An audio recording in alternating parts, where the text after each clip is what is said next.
He's waiting for the call, Meghan. Pick up the goddamn phone. You have the number. You have Caroline Graham's number. You have the hospital's number. If you want to do this, pick up the goddamn phone. Her father literally lost a leg. And by the way, I'm not just talking about a foot, as the Mail has reported. It's the entire left leg below the knee. And Meghan Markle literally decided to use it as a PR opportunity to overshadow Catherine, the Princess of Wales, and her Christmas concert on Friday night. This is the level of degenerate we're talking about. And as soon as that briefing to the mainstream media started to permeate, I smelt a rat. Because, of course, I've been speaking to Markle family sources close to Thomas throughout. And they said he hadn't heard a word from his daughter, not a word. And indeed, what Meghan or Meghan's paid PR had done was send an email to an address that's been defunct for 5 years, knowing full well that no elderly man, 80 years old, in hospital, in intensive care, having just had their leg amputated, can access a phone, let alone an email address that they hadn't used for years. This was Thomas Markle's message to the world over the weekend. Do you want to say anything to all the people that are sending you love and well wishes from around the world? Thank you for all your support and love you very much. Thank you. But her family is absolutely furious, including half-brother Thomas Markle Jr. in the Philippines. Knowing my father's phone number, right? It hasn't changed for 15 years. It's the same phone number, right? You have not reached out. So this was Thomas Markle's desperate plea sent via the Mail on Sunday, which has caused a whole load of drama in itself. We'll get to that in just 1 second. See me one more time before I die. Samantha Markle, my friend, Thomas Markle's loving daughter, who, can I just stress to everyone, is desperate to be in the Philippines, but it is impossible for her in her wheelchair to travel on a long-haul flight like that. She literally can't use the toilet. Even when she flew to London, she only did so on the understanding that she couldn't use the toilet for that length of time. Sam's really struggling with being so far away from her father. She's desperate to try and get him back to America.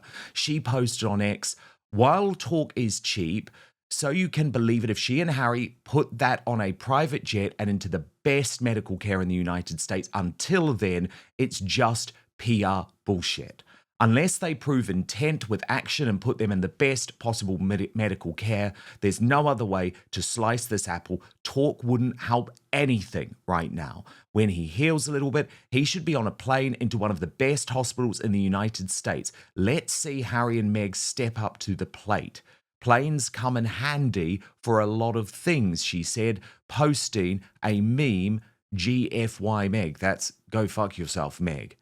And if Bitchface tries to see Dad, she will be searched for recording devices and wires. Don't you think you're going to get near Dad for a photo op for Netflix or anyone else? Let's just get that clear, upfront, blocked at the pass. And again, some people might think this is an aggressive posture, but I actually think the Markles are completely right, given the way that Meghan is now trying to use this situation for PR. But here's what Thomas Markle himself said via Caroline Graham, the Mail on Sunday reporter who flew to the Philippines to be by his side at the hospital bed. They have become close in recent years. Meghan Markle's desperately ill father has sent a heartfelt message to his daughter pleading, "I don't want to die estranged." Markle appealed to the Duchess of Sussex to see him one more time before I die, as he lay in his hospital bed following the amputation of his left leg below the knee. He told the Mail on Sunday that he also dreamed of seeing son-in-law Prince Harry and grandchildren Archie and Lilibet before it's too late. Now, because Meghan's team have quite disgustingly claimed that all of this, including the amputation, could just be a publicity stunt, Caroline, with Thomas's permission, spoke to one of his doctors who stressed that the surgery, as I have always reported, was a matter of life or death. And the surgeon said we had to remove the foot. There was a massive blood clot in his thigh, and that had stopped circulation to his foot and lower leg. It was life or death surgery. Had the infection in the foot moved to his heart, it would most likely have been fatal. He is doing well, but he is not out of the woods yet. Mr. Markle told the Mail on Sunday that he was confused by widespread reports that his daughter had reached out to contact him following his serious health scare. The ailing pensioner said he purposefully did not change his number after their rift so she could always get in touch with me, but said he did not receive any messages from her last week. With Mr. Markle's permission, this newspaper independently confirmed with the hospital that neither their administration office, reception, intensive care unit, nor the nurses and doctors attending to Mr. Markle had heard from Meghan or her representatives to the best of their knowledge. A hospital source told the Mail on Sunday, Mr. Markle is a VIP patient. Of course we all know who he is. If Meghan or anyone connected with her had called here, we would have known. It is a big hospital by Filipino standards, but we all know each other and we all talk. We were all confused when we saw the story that the Duchess had reached out to her dad. As far as we are aware, it didn't happen. We would love to see the Duchess here in the Philippines. Last night, a spokesman for the Sussexes said Meghan sent her father an email on Friday, but the Mail on Sunday understands that it was to an address that he hasn't used for at least 5 years. Other family members and close friends also say he never uses email. He said, this is Thomas Markle, of course I want to speak to her, but I am not sure if these are the right circumstances. I've always said I am open to reconciling with my daughter. I have never stopped loving her. I don't want to die estranged from Meghan. I want to meet my grandkids. It might be nice to meet her husband too. And while Mr. Markle has been putting on a brave face about his catastrophic surgery, his mask has occasionally slipped. He told me, they say you can feel a phantom limb when you lose a leg, and I can feel it. I don't know if I will be able to cope with this. I have always been a very independent man. I don't like the idea of spending the rest of my life in a wheelchair. I have been waking up in the middle of the night and worrying about it. I'm grateful to be alive, but living without a leg is a tough prospect. I'm worried. To Brittany, editor of the Royal News Network now. Brittany, this is obviously a horrendous story. But perhaps even more horrendous is the fact that Meghan started doing all of this briefing about reaching out to her dad. Now, by the way, and we're going to come to this, she's claiming that she's calling around all of the hospitals in the Philippines. What, you know where he is, Meghan. You know where he is. What are you talking about? And Brittany, she did it at the exact moment as Catherine and William and George and Charlotte and Louis turned up to the Christmas Carols at Christmas event on Friday night. I'm sorry, Brittany, I do not believe that that was a coincidence. What on earth is going on here? A very quick but personal message from me to you to let you know that the best way you can support Dan Wootton Outspoken is to subscribe to my Substack at www.outspoken.live. Substack is a free speech platform that protects me from big tech cancellation and lawfare. Paid annual or monthly subscribers get an extra hour of content with the Royal Uncancelled After Show available every weekday with no advertising whatsoever. You can also message me direct on there. That's www.outspoken.live. I mean, Dan, this is entirely just chaos. It has been abysmally handled by Meghan and her PR team. And I think you're right in a lot of ways. Meghan saw an opportunity here to sort of push Catherine and her family once again, or at least try to, out of the limelight. But Meghan never thinks anything through. And so saying she reached out and then it's not the email, and then she's claiming she lost his number or she deleted his phone number. And it's like all this stuff. It's like it's just an absolute mess and a disaster. And that it got to this point, I think, reflects so much about Meghan Markle's character. She considers her father, in my personal opinion, and other members of her family disposable. She didn't really want to have a connection with them once she grasped onto Harry, and she was more than willing to toss them aside as soon as it was convenient. And now that things are sort of going sideways again for her father and she's getting pressure, yes, she sees an opportunity, but she also sees how badly it's playing for her PR. And so she's trying to sort of play all sides, and it's just, as ever, an absolute catastrophic mess. And I just don't understand how somebody with Meghan Markle's resources an opportunity to reach out to her dad. This should be fairly easy. She's making it so difficult for herself. But I think it's because she doesn't want to really reconcile. She just wants to look like she wants to reconcile. 100%. And by the way, Brittany, there's always so Mm. much disinformation, as the Sussex squad call it, so much fake news that goes on with Meghan's relationship with her father, because what the paid PR are pushing is this idea that he's always been a bad dad, that they've always been estranged. So I just like to remind people of what Meghan Markle actually said about her father herself, okay, before she met Prince Harry, one of the Father's Day, just before she met the delusional Duke. Happy Father's Day, Daddy. Meghan penned. I'm still your buckaroo. And to this day, your hugs are still the very best in the whole wide world. Thank you for my work ethic, my love of Busby Berkeley films and club sandwiches, for teaching me the importance of handwritten thank you notes, and for giving me that signature Markle nose. I love you. Kiss, hug, bean. So it was Meghan's entry into the British royal family that did destroy this relationship. But I've also been completely sickened, Brittany, to see the way that some of the mainstream media, including here in the United Kingdom, not just her propagandists like People magazine, absolutely bought into this bullshit from Meghan when Thomas is sitting there in hospital thinking, I haven't heard from her. What's she talking about? I mean, the Sun kept on running with this headline. Family first. She has never put her family first. She has always put herself first.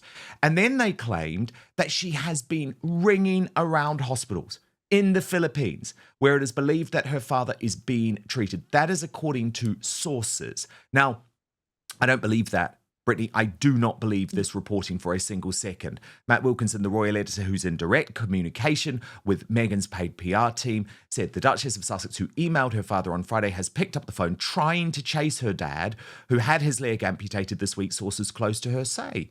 Well, everyone knows where he is. It's the University of Cebu Medical Centre. He was photographed wearing that hospital gown. So I don't know why she's having a problem. I don't believe she's calling anyone. Sources close to the Sussexes also claim they understand Thomas does not have his telephone in his possession at hospital, and that Meghan, who has not spoken to her dad since before her 2018 wedding to Prince Harry, does not even have his number. Then things got even more difficult, Brittany, and more complicated and more messy and more nasty. Because, of course, the big issue is that Thomas Markle is with someone, Caroline Graham, who works for the Mail on Sunday newspaper, even though they are close friends and she has described him as a father figure. Yet Meghan hates that and Harry hates that because they have this court case ongoing with the Daily Mail. They despise the British tabloid press. So then they brief to the Sunday Times newspaper that Caroline Graham is puppeteering Thomas Markle in some way, that the Mail on Sunday is pulling all of the strings here. After that goes down badly, they have to brief to the Daily Telegraph this. I mean, and you're right to say this is so messy, Brittany, and I completely understand if people aren't even following this, because it's nuts. It's absolutely nuts. But they say the Duchess's aides have now made clear that if he is willing to share a different address, or if the Mail on Sunday will share contact information for Mr. Markle, she will reach out. It is understood that the tabloid has so far not answered requests to send her aides a number or email address for her father or inform them of which hospital he is currently receiving treatment in. Mr. Markle is also reportedly not in possession of his phone, and sources suggested, even with the correct number, it would be extraordinarily irresponsible for Meghan to leave a voicemail in light of Prince Harry's experience with phone hacking. What are you talking about? But Brittany, more egg on the face, more proof that this was just another lie.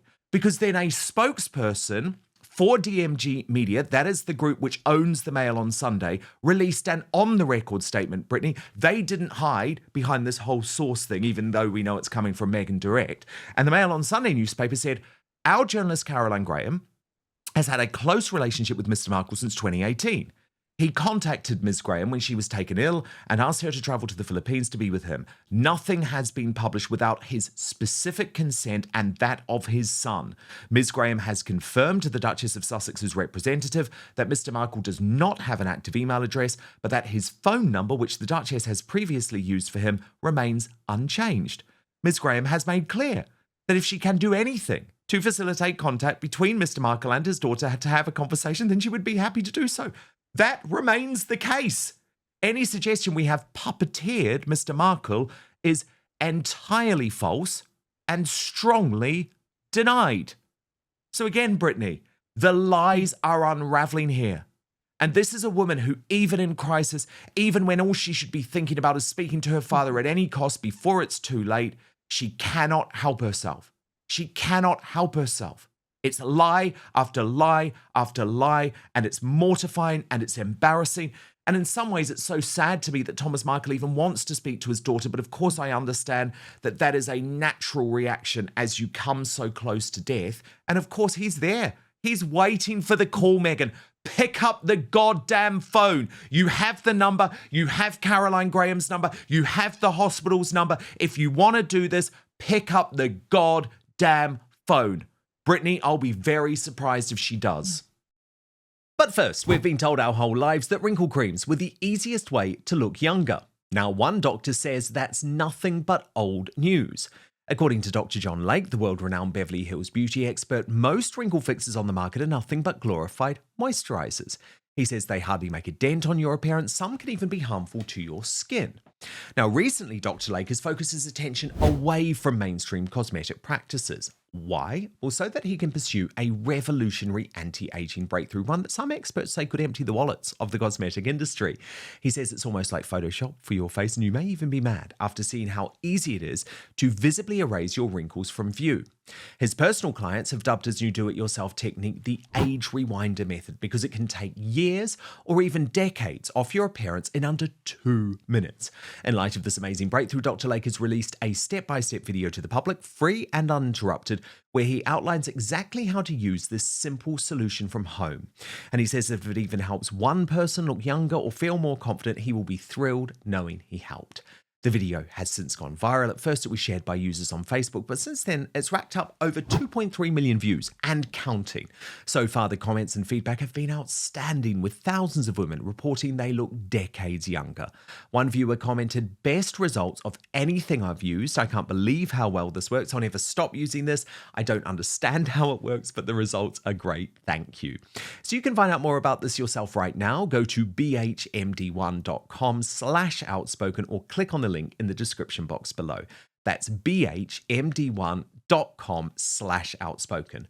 Now, there is one thing that Dr. Lake asked from his viewers. If watching this video helps you look and feel younger than you have in years, then please share this video with your friends and loved ones. Together, we have the power to help as many women reclaim a youthful look as possible. So go watch the video at bhmd1.com/outspoken right now, or just click on the link in the description box below.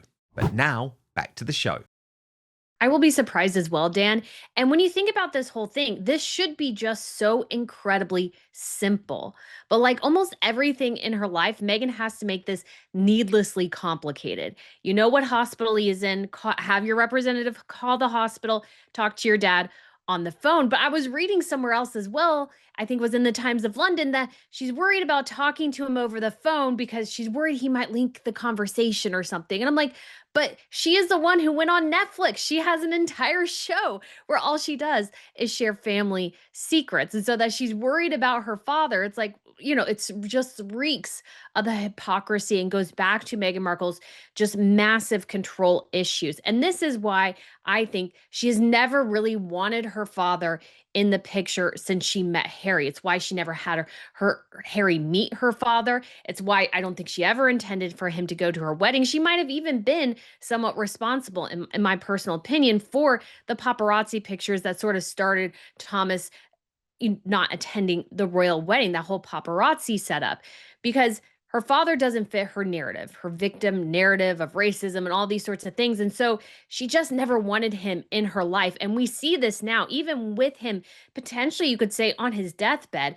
She's kind of meandering around the issue, trying to look like she's attempting to reach out to him when really she doesn't want to. She doesn't seem to care. And that comes across because this, again, could be so incredibly simple. Just pick up the phone, call the hospital. That's all she has to do. And she refuses to do it. Of course. And I just want to repeat the briefing that I received from Ms. Markle's courtiers when she was in the British royal family, post everything that had gone down with Thomas Markle.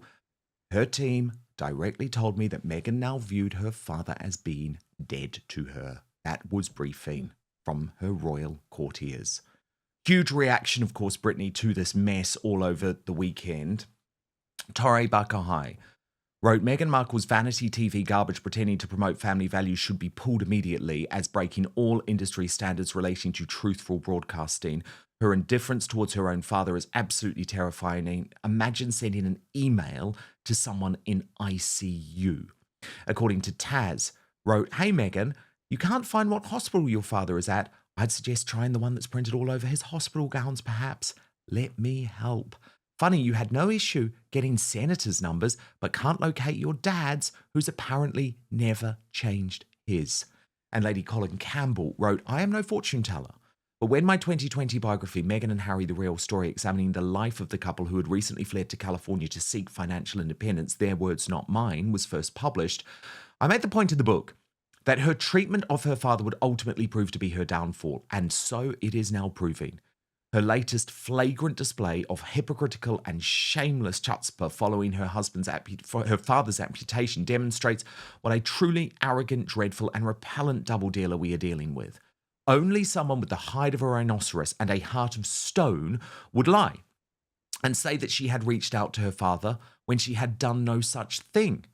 And the fact that she had done so might well prove to be the final tipping point from which she will never be able to recover public regard. It is noteworthy that the public's comments about her show that they have truly seen through her, as 99% of them are damning, and many make the point that they have arrived at their conclusions not as a result of anything anyone in the media has said or not said about her, but as a result of what her own conduct has revealed about herself. And I think, Brittany, that final point is very appropriate because Meghan only called her father because it was bad PR, because it was destroying the launch of the With Love Meghan holiday celebration. And you know, Brittany, I just want to show you this before you come in. Even over the weekend, as this was going on, Meghan was still pushing out her was never product to her email mailing list. I mean, the irony of all of that. And she wrote, the coziest must-haves for that someone special. What does cozy feel like for us? A steaming mug of aromatic tea, a warm croissant with a decadent drizzle of honey, and a flickering candle filling the air. Shut up! Shut up! Your father is in intensive care, and you're sending us this email. Stop it. Stop it. It was just so grim to see.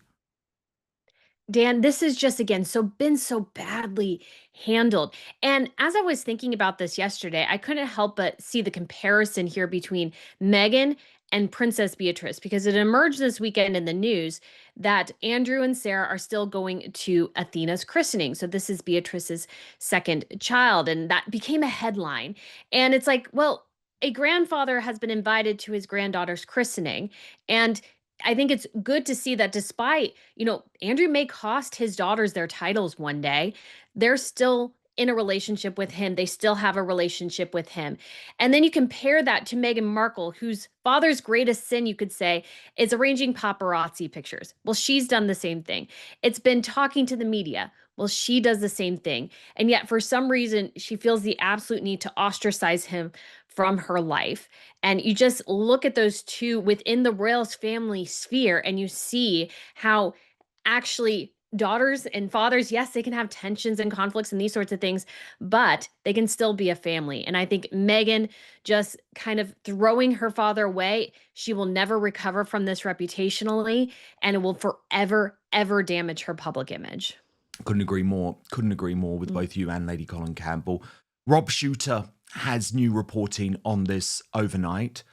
He is also saying that the PR statement didn't tell the whole truth. And he writes multiple sources tell me Meghan Markle has not spoken directly with her father and currently has no plans to visit Thomas Markle. I mean, get on a private jet. They love private jets, despite recent speculation that a reunion might be unfolding behind the scenes. One insider put it bluntly, nothing has changed. Meghan is not planning a trip, not now, and her much publicized PR line, it wasn't the whole story. Meghan's team released a carefully worded statement. I can confirm she has reached out to her father. And Rob Shooter says, notice how they didn't say they had spoken because they have not. Sources insist reached out does not mean Meghan personally spoke to Thomas. Instead, I'm told her representatives contacted him on her behalf, a very deliberate distinction not made in the official statement. As one insider explained, to be clear, Meghan has and her father have not spoken or communicated directly. Those who defend Meghan say she's simply protecting herself. Her dad has burned her before. She's being cautious. Meanwhile, friends of Thomas say he was hopeful when he heard her team had reached out, but he did not speak with Meghan, not with Harry, and not with the grandchildren. Another source added, there's contact, but it's controlled. It's not a family reunion, not even close. For now, the situation remains exactly where it has been for years, delicate, distant, and decidedly not moving toward an in-person reconciliation. So, Brittany, I would argue, what's the point? What is the point? If you're literally not planning to see your father, what is the point in all of this? I mean, all you can see, Dan, is a PR stunt. All you can see is the reputational damage she's trying to mitigate. But this is not going to help. It just makes things worse. It just exacerbates the situation, exacerbates the estrangement, and how, again, she sees her father and other family members in her life as somewhat disposable. And if I was Harry in this particular situation, he should be wildly concerned at this point, because if Meghan can do this type of thing to her own father, what is she going to do to Harry one day when the relationship doesn't work anymore, when Harry doesn't fit her narrative, when things are getting more challenging and it's easier to dump Harry than it is to keep him? And I think, again, this reflects so much of Meghan Markle's character and who she actually is. Again, she could hop on a plane, she could get her father medically evacuated. There are so many different options that are available to her, but she won't do any of them. She won't even actually write an email. She won't even pick up the phone. She's having her representatives do it. She doesn't want to do it. She just wants to have the artifice of looking like she cares. But at the end of the day, as ever, all I can see is a woman who does not care that her own father might be dying. And that's just my personal opinion, but it's hard to ignore.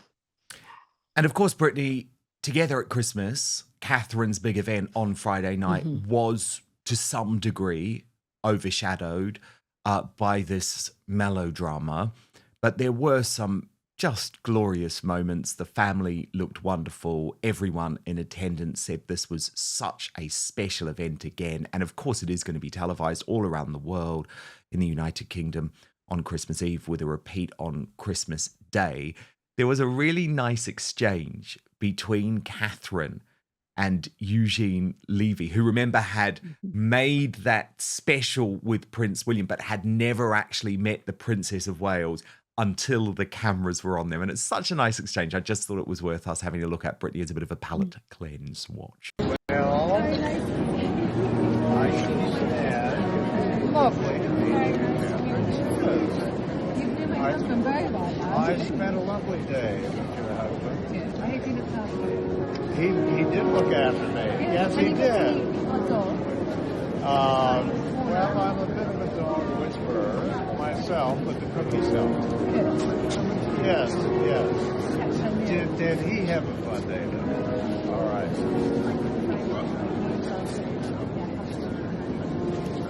It was a memorable day, that's for sure. That's for sure. Only as a tourist, only on a tour. Yes. This is my first day in action, actually, here in the attic. Will catch your eye. I'm sure I will.